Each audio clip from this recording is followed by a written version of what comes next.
mama no sia bo me wa kwa baba Ashanti Prime TV nwere no so kase boso kase mu ensem ni bi ya edimu tintimban eye MP4 a wonno mo eye dokuma no e de nsem atodwafa ye Chief Justice na bodina ye pese de mane ni di bride man no wo mo asori etia sa enso so na enipa nsia wo mo ekowu enreda won kadan ya ni nyina eye se wo mo pedwuma mu kwan na nso fofia nto atano ensem no dodo na ka we mu na nwumre me for sama wo sa Ashanti Prime TV enwumre no so kase bo me din digiti abag na me twa me ho abasisia.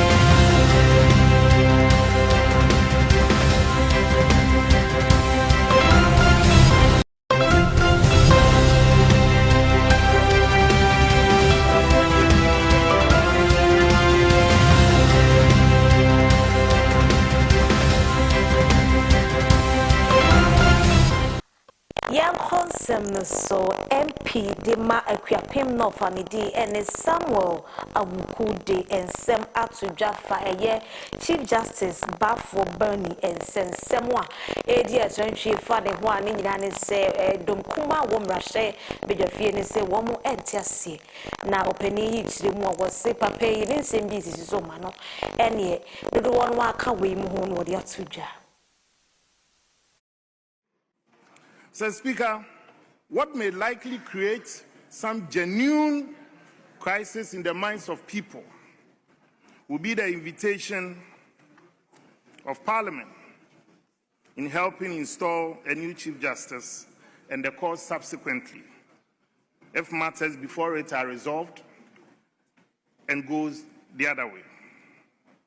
So, Speaker, for the avoidance of doubt, Article 144 mandates the President, and the President's power to also nominate a Chief Justice is not impaired at all, and it's not challenged. The President has exercised that power by nominating Justice Bafo Bernie. Parliament's approval function, like all other constitutional powers, must also be exercised consistently with other constitutional provisions, Right Honourable Speaker, including the separation of powers, judicial independence, the sub judice rule, and also respect for pending processes. Right Honourable Speaker, Justice Paul Bafo Bernie has less than 2 years to retire. And we respectfully hold the view that this process must also not be rushed. And with all the benefits available to him and the powers available to him as acting Chief Justice, we believe the balance of convenience arguments really can hold sway here. And what is this balance of convenient arguments here? If Justice Paul Bafo Bernie is approved by Parliament today, Right Honourable Speaker, and the ECOWAS Court or Supreme Court decides otherwise, Mr. Speaker, the Constitution does not give direction on how to deal with such matters under such circumstances. Mr. Speaker. Please, Honourable Member, may you move from that and go to the next topic. You have other issues, go to that. Right Honourable Speaker, it is our considered position, and we hold a view, and in complete fidelity to the law, that we believe that these processes, we can hold on with it and exhaust the processes. And it's on this basis that we join the House and also call on the House as well to reject the nominee. Thank you.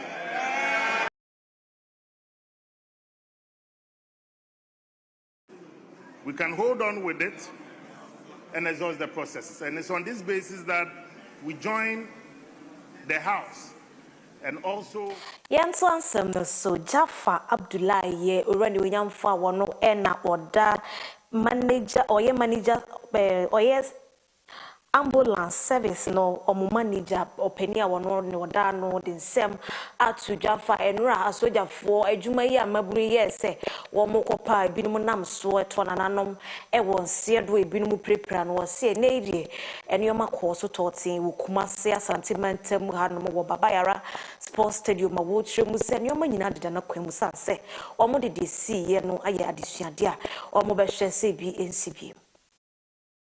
And the Navy and the Air Force will be coming on Saturday.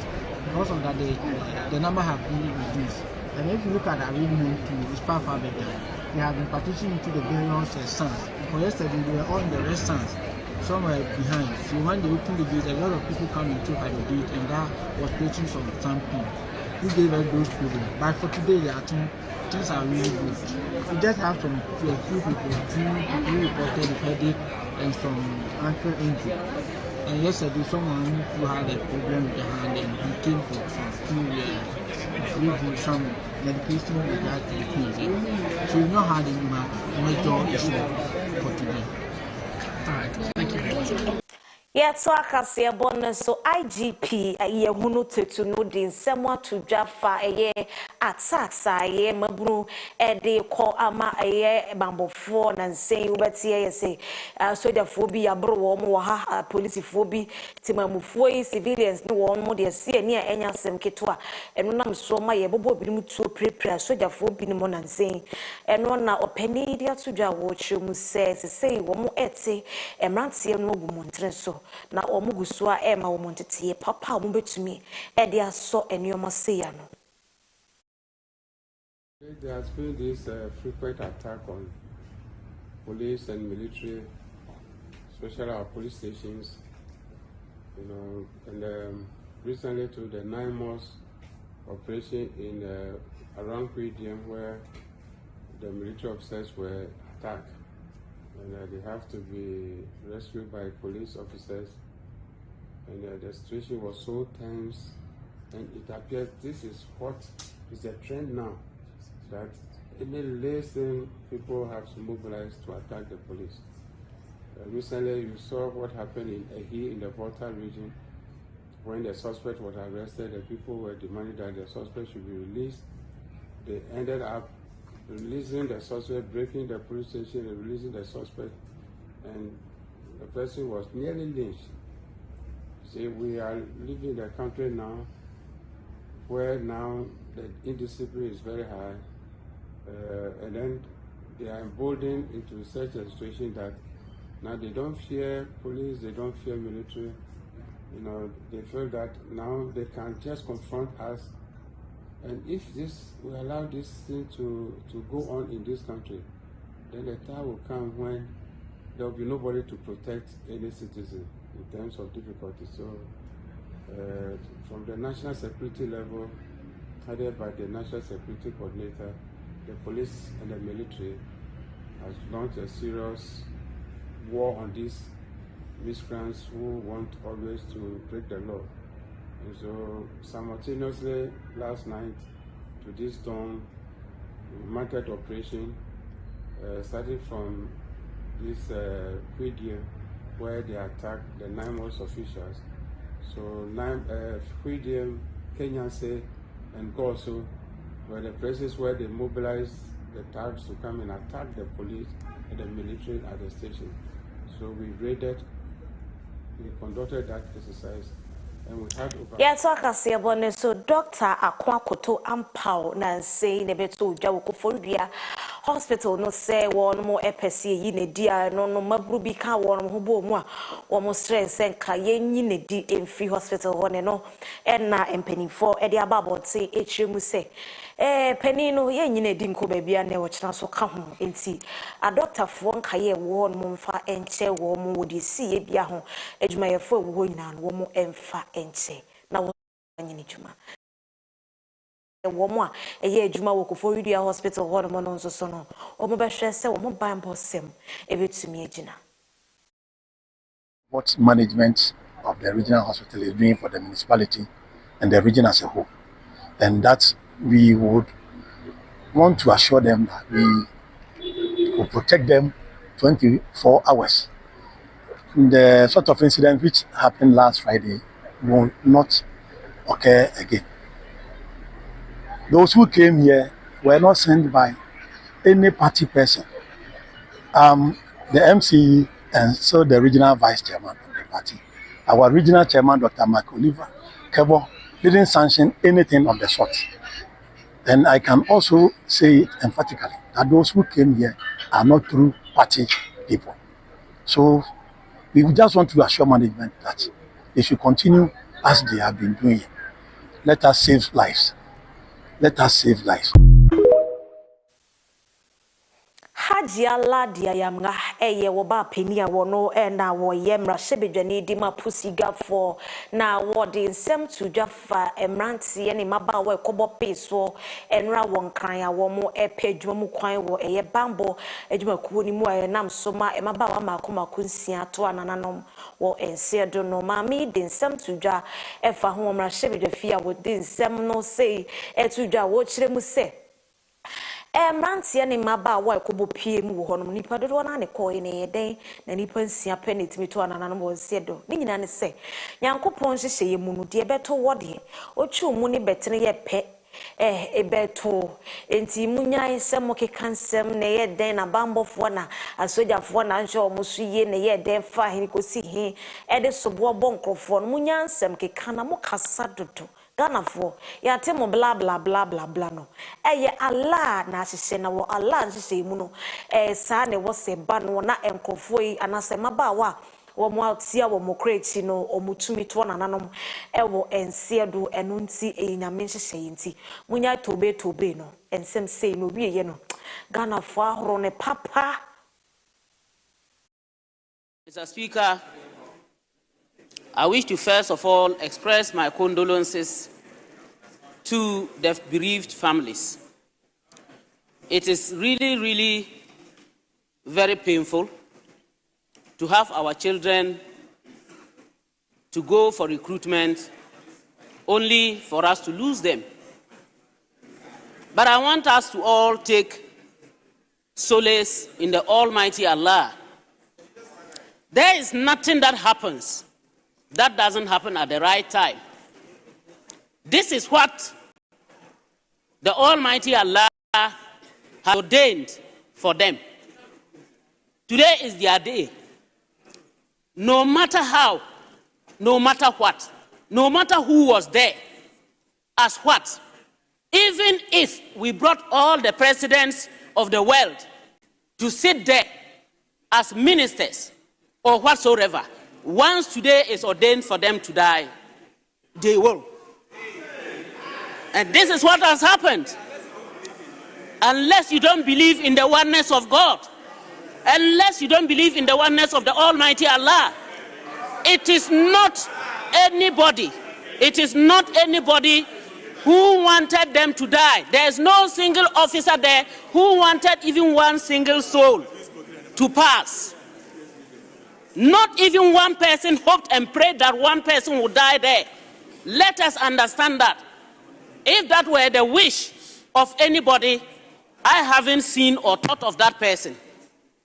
Mr. Speaker, I appreciate what you have said. Let us work together.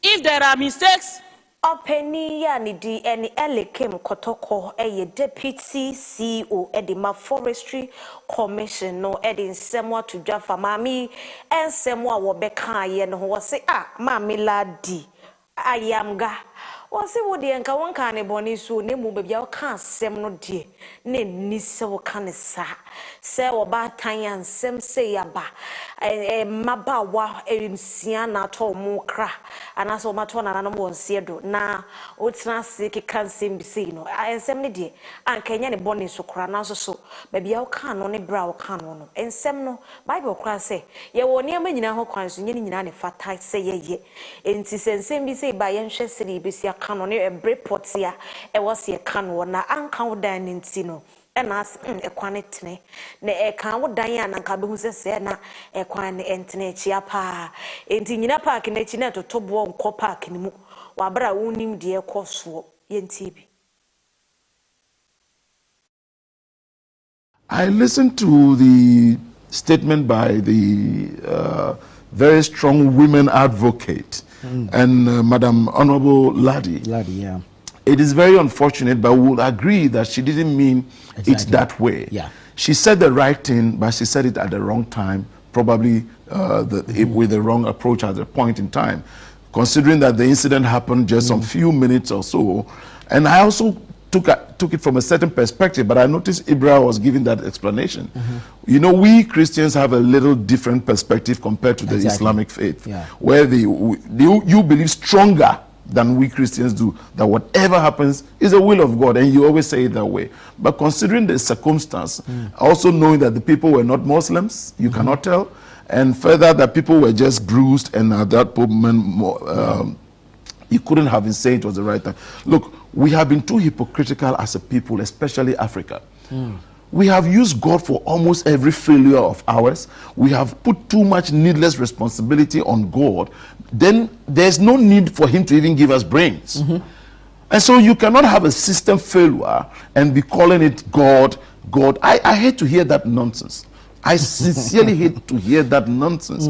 Before God and man, not long ago, we had a report of the incident report of the helicopter crash. We were told what happened. We also saw how the president was so hit by that. He lost cabinet ministers. He lost citizens of his country. He lost crewmen of his armed forces. He lost a helicopter and all of that. And you think you need to just sit somewhere and say, God this, God that. Then why the hell did God give you the functioning brain to work? So the military, I'm sure, unfortunately it didn't go well. They should accept responsibility. But moving forward, we must restructure things so that it is done in a very more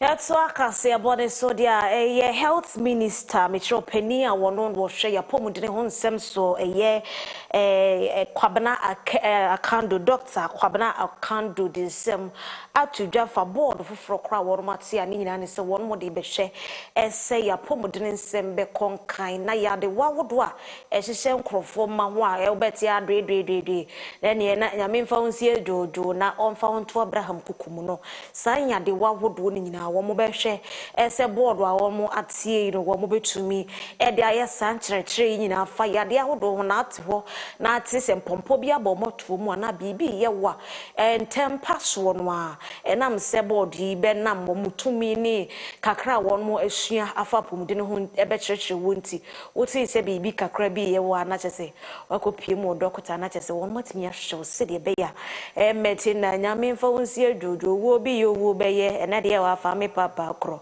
ye mpebie tie enti wo kyere de a wo se ye be hwe na board no atumi aye na sede bia sede be ya Ghana ya pomudine ho nsem betumi akonkan ya akwaba ya da masenso se na be hye na fefefe e wo brodi ye di kai no Ghana ha wo ya bakosemu a na ye nkra enkokokra e wo man 1997-98 ena Ghana started say yakra enkoko abahase 1998 no yakra enkoko kwa 4,000 pounds na yakakra bi na me kodu 2002 no epaja ni eko 2004 na Ghana kra enkoko kwa 124,000 tons ebesi 2022 na Ghana nkoko ya yere ha nyina ya 324,000 tons now so emu 15,000 tons per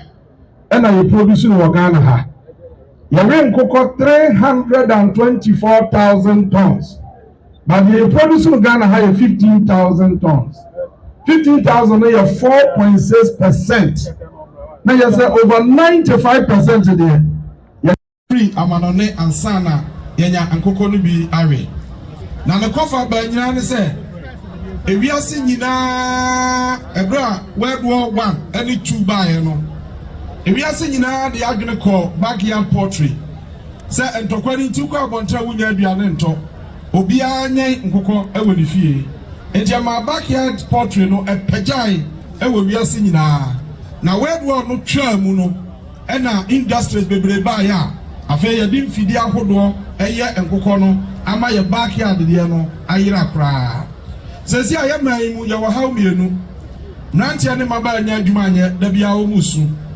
afenso so ye sori afibia ye disika bro $300 million echo $400 million ana de kwoto nkokọ broni wawu de bagana ha ebeton nkokọ ayaye no China Netherlands Brazil USA ene amanya atwa ye ho ahia no ene de bagana ha beton enti sa sika twitwi dia ebro $300 million a ye de we nkokọ no ekokrati nyuma ewo sa aman ni mu na Ghana ma ye ho kire ye eno na campaign mu no ye wura share boss so twedi ampone ni di ni ye na Ghana konwa kase no ne transo biewa obeye hyehya emma nkokọ kra no yankra bio na ye be hyase se be ye be ma amanfo anya anigye ewo backyard de ye no ye mfikyire no na no gina ebeboa ama ye nkokọ sem no ayeye ye ka say India fo aye ama ayeye oko India backyard poultry nkokọ aye ne fie nkoa no constitute 37% of their total production. The aye ni fie no nkoa e de ntechesa ye de ya enye yi ba ye wraka ye no enipa no bebre de ya twetwe ye ebi de sire no bi kwa de ye ne sa wan de oba o se nkokọ nketenkete nkoa na obeye ene ewiase nyina di atum say backyard poultry no the major tool for poverty alleviation, for women empowerment, and for national food security. And today, baby, I will be a year campaign, sir, will be a fan on your day, and him. Now, you may say, Media, Ghana Mampani, John Dramani Mahama, or catch there. Sir, or possess the car, a day, Jumano, Nigina, or Maimu, Nama, or Mano, Shisha, a pesa, a Jano, a Timidina ye. A Jinkoka, a better hay. Yan 23 baby ya tofi kumasi he ya ya branch ya ketwa kra eno wo kumasi ha oye sa nkokọ no ya ni di hu nkomo se wona wo ye wo se ha ye behwe ne nkokọ na wo ye no se ye toma na obenya capacity na wa bam na wa fra nipa bebre so aye adwuma ni bi ndi sa branch ya no na ye ma ode nkokọ no ede baaye afei aduane a ye de ma nkokọ na die no ebra ye wura ka so ba ye nkokọ nketekete no ye wura bi ewo kumase ha ono anante by Ministry of Food and Agriculture obeka kire yen say sa dwuma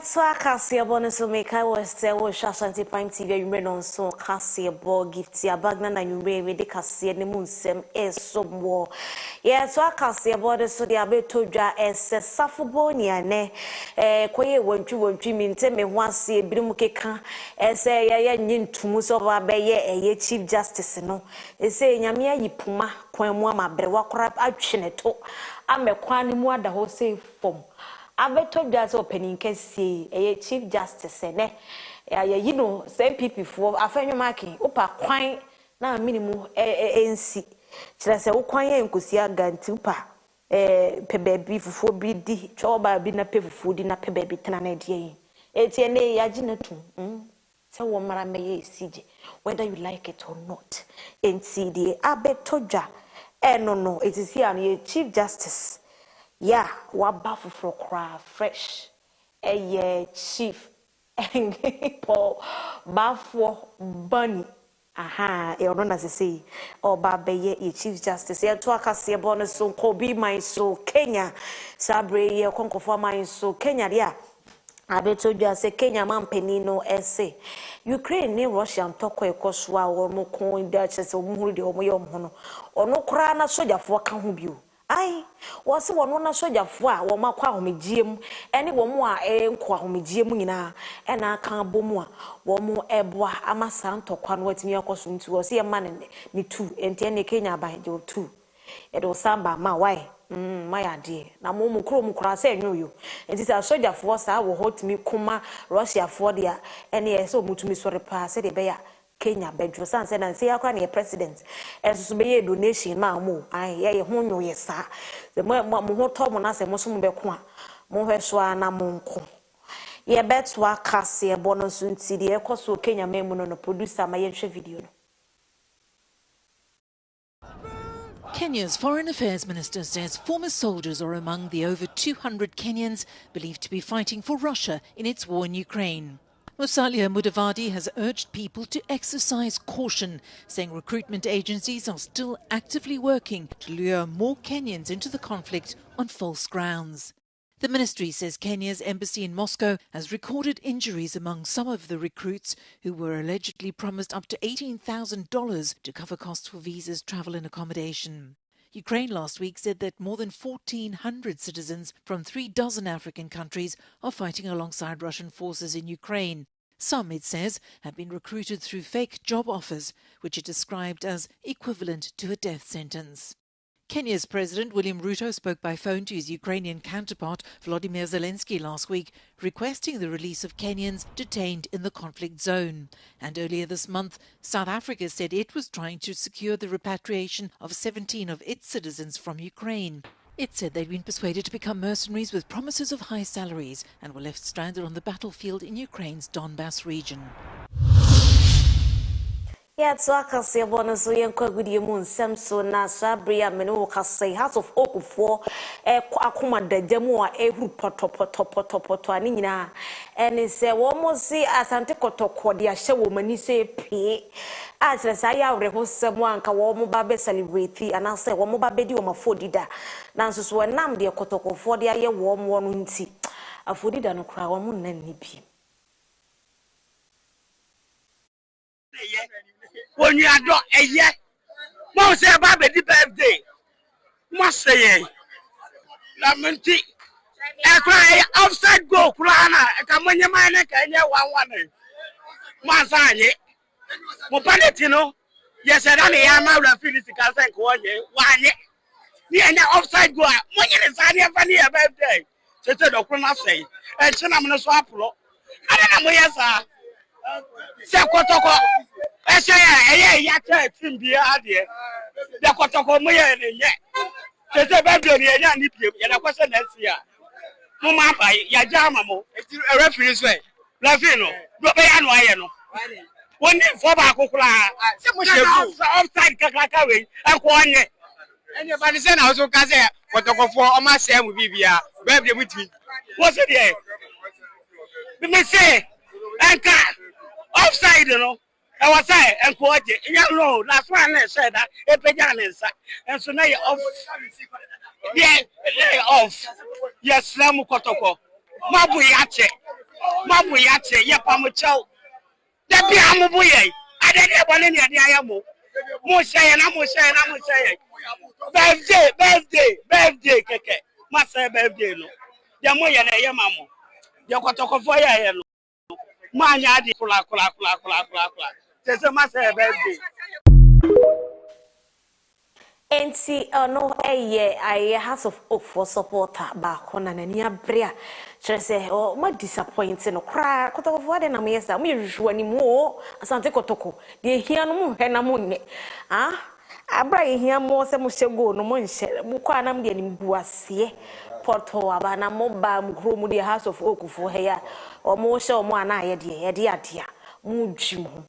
Yeah, but wakasi no so ye wani jide kasi mu na ni jide mu nsem no Kofi Sapona wono eye nyumtuni ye wono no bo menya no anka mama ne be da free me so wono Kofi Sapon ACP Kofi Sapon na sabre wode nyumfoforo kra enkanso eba eye gospel industry ni mo na sabre ya me no kaso ne nyuma wode ebe ba wo se nyankopon ya adoma November bosumi ya iwo mu ya ne da etoso aduo no na kire se ene no da November bosom ne da etoso dumiensa nti na kire se na wotwe ye besimo ya wo no de nwom no ba enti no enwom a wato di miracle na ACP Kofi Sapon the eba edwaman so no ba wo srem a asem behwe na gospel na se mo nhye dan support wo musa Black Sharif ba you said the musijini yo when was the last time yenya gospel new artist of the year tanya bi o min tiase de ntia last media was one ba ye oba be kire se wo be blow ba bia Black Sharif ba ye wo be blow ba bia he na anu ya da Kimpaluta.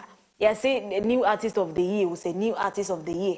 It's a gospel for me, bisa say. Dear netete, momo problem pan my money.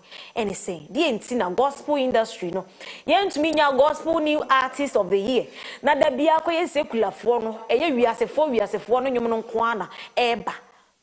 Wonder boy mu nyina ye underground artist wa na so pen atopa boye mu demantia mabaso Christopher Mantie mon tutu manamo sisi ACP Kofi Sapon mo no ma me bobrabo ne sawo ai enye sa na mo bobra no omo ye ne sa kenei o mfa nwom foforo ma ya to di miracle eti wonder boy ne kwaku power ne hwa mo to nwom a munya atopa buo ne mrantesem ne mo dedo dukumasi anwomtofo ne titiriw mo nhye Nigeria fo no Mwa say the Nigeria gospel industry no esi jina ne nanso afi bia bosumi bia yenye new gospel artist of the year eti mi bisa Ghana fo de na Kofi Sapon we de wo ye living legend de obetimi a kire mu kakra enwuma wo de ba no say miracle enti nim de miracle ebe ye wo abrabo mu bia ne de etumi ye wo na abrabo mu enti mo ye ni na hokumase anwumtofo ni titiru pa pozo mo ni atopa buo pozo international collectors mu nyina de nyamede atoto wo ho so ene wo mo se wo mo ye reverend ne Andrea Sofo mu dwumo na be de nkra nyame amanesa so ama mo nwum to e makomanim ti da bia underground sa mo anya atopa buo ene kire se e ma se mo no ananu ya ba queen wo se friends e konhira ene ACP de nwum fofora ba wo wamfa anya atopabu so free si mu ba kokora ni wa oni aba hetie enkofo nwuma ACP mu nwuma na mo da so atoto ade nti na mo ntumi mfa mo de ma na ACP mu die no na mato a tetefo no de na esie mo mra me chirechirem international collectors so ye de nsese wo ye sofo reverend wo se de mo mra me chirem e ko nhira na ja atopabu ni ade ye be gina we so na anwumre ka se bo a ye de esomo se Ashanti Prime TV no enyume no nso kase ebo ne bejira we so na ye de nyina aba wie ye nwumre mi dase wa tra fieji brehwe ye me director adwem pa Kingsley ye me producer papa producer nyamisha wate wo bedwuma gidi pa me di gifti abagna excels Esther nyamisha why why fe nwumre pa me personal photo and you may like what bright chese I don't even understand producer director how shan wa bra so na kodo bia mfre wa ye bejira we so na de nwumre kase bonu nyina abavie ye madam no nonsense and me din the gift ya bagna kendela esiremu sejata no me no sa na from me gift la na de say keka ko weekend wo na Friday ye ntufu oni na yes obetumi fo a bi nse me direct ye mbe blast ni ye ntufo ye drew midweek ne sa ye ntumi fo and try so be tempt me kura me temper wa high ye koji ani wo kira yankopon ya adoma me kai wo lumba so aye no ejira ko te dendende ase team odobro ni ya lucy Adi adro idi ase sima kosi ase wa na yekro akosi ase wa papa bi ali lumba legal wife ba ko pa oja no awia simu ko ye aye gina wa chia makuna no wa ye wate aye no me akra me yes mi matri so ye be ye ne ye yiye me gina we so na de numere kase bo ni nyina ba wie yankopon ya adoma ochina